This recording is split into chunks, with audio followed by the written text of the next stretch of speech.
inicialmente semi-federalismo, assim designado pela doutrina, ele se radicalizou efetivamente com a promulgação da Constituição de 1891, uma Constituição assaz inspirada na Constituição americana. Na literalidade da Constituição americana, na grande admiração que o jurista baiano Rui Barbosa tinha pela maneira de se organizar a República Estadunidense. E qual foi o ponto de radicalização da Constituição de 1891 relativamente ao federalismo? Precisamente a adoção daquilo que se chama de federalismo dual. O federalismo, o que é o federalismo dual? É precisamente aquele federalismo que aqueles mesmos doutrinadores mais profundos chamam do federalismo da dupla soberania. É o federalismo tal qual foi feito e que muitas estruturas ainda permanecem fortes, firmes nos Estados Unidos da América do Norte. Aquele federalismo em que o poder da União não é ela que se outorga, mas o poder que a União tem é outorgado pelos estados que se congregam, que formam a associação. A Constituição dos Estados Unidos e isso quem diz não sou eu, é a própria Suprema Corte dos Estados Unidos. É claro que o federalismo de lá sofre o efeito pêndulo. O federalismo dual é aquele federalismo em que, repito, os estados é que concedem os poderes para a União e reservam todos os que não estão expressamente ditos para si. Daí se explicar, por exemplo, algo que tratamos como curiosidade jurídica, que é o fato de alguns estados terem pena de morte, outros não terem. A própria legislação civil muito variada. Até bem pouco tempo, por exemplo, no estado de Utah, onde moram os mormons, era admitido juridicamente a poligamia, porque eles são favoráveis a essa prática, e falo aqui com muita tranquilidade, sem qualquer menção de desrespeito, porque, por curioso que possa parecer, a poligamia ou a poliandria também, como acontece no Tibete, ela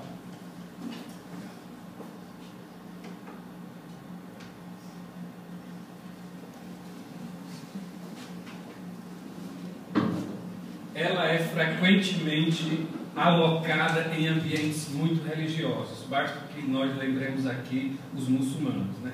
Então, a Constituição de 1891 fez essa mudança radical para o federalismo dual. Agora, a consequência disso, todo mundo sentiu, que foi a formação das oligarquias, a quase inexistência de uma unidade nacional. Em cada estado, determinados grupos dominavam e não tinham sequer respeito a determinados valores considerados universais, entre os quais residem a ideia dos direitos humanos. Obviamente que essa ideia de direitos humanos, nessa época, já começava a ser bem difundida, porque não podemos esquecer a Declaração dos Direitos do Homem e do Cidadão de 1789. Né? Então, essa consequência dessa formação de oligarquias em diversos estados, aliás, em todos os estados, os presidentes, eles eram eleitos se advogassem a manutenção desse federalismo dual, provocou consequências que não combinaram com os novos eventos que o mundo passou a perceber, novos elementos que difundiam ideias de uma maneira universal, como, por exemplo, a criação do cinema, a criação do rádio, a difusão mais fácil de ideias, a propagação da própria ideia dos direitos humanos.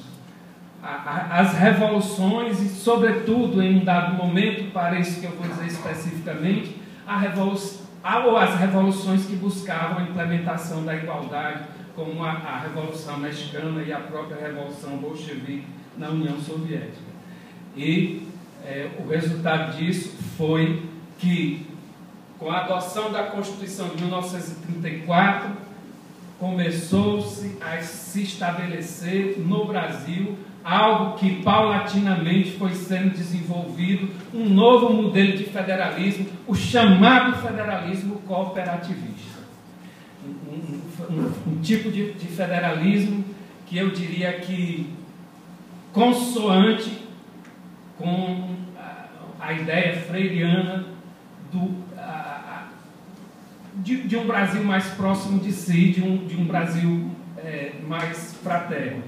Então, esse federalismo cooperativista é aquele federalismo que permite a integração dos entes e a partilha de responsabilidades em dois campos essenciais: na formação das leis e na execução dessas leis. O que hoje em dia vocês estudam aí com muita tranquilidade sobre a designação de competência concorrente no âmbito da produção das normas e competência comum no âmbito da execução das normas. Então, esse federalismo, com a Constituição de 1934, esse federalismo cooperativista, obviamente, que nasceu tímido, porque essas coisas vão se implementando aos poucos. As ditaduras, como de 1937, conservaram o nome federalismo, mas o que é que nós percebemos? Um Estado unificado, de fato, né? Um Estado em que a Constituição foi basicamente escrita por uma única pessoa, Francisco Campos, e que de fato não existia, né? Era uma Constituição em que as emendas constitucionais, elas poderiam ser vetadas, e a derrubada do veto correspondia à adoção de uma nova normatividade. Como não existia cláusula pétrea, garantia jurídica alguma existia, e não existia mesmo porque era uma ditadura. A Constituição de 46, com a retomada da democracia, amplia o federalismo cooperativista. A de 67 e 69, a emenda 01 de 69. De novo, nós temos um direito que os autores da teoria do direito chamam de direito autopoiético, ou seja, um direito que faz as suas próprias regras no momento que quer. Ou seja, nós tínhamos Constituição, mas era uma Constituição só literalmente para inglês ver, né? Por quê? Porque sobre a Constituição pairavam os atos institucionais e, de fato, a própria força.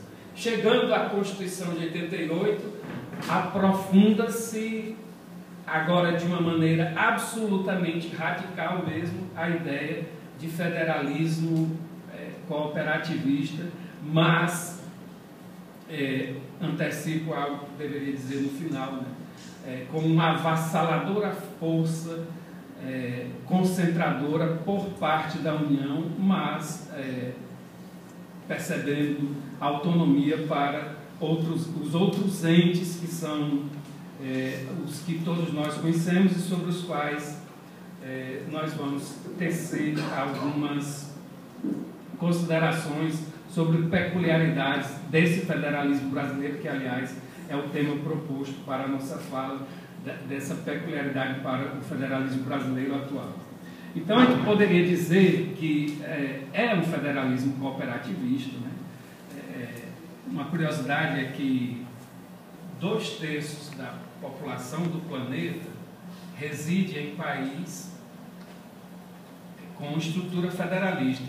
Mas a ciência política nos ensina algo que só pode ser traduzido mesmo pelos versos do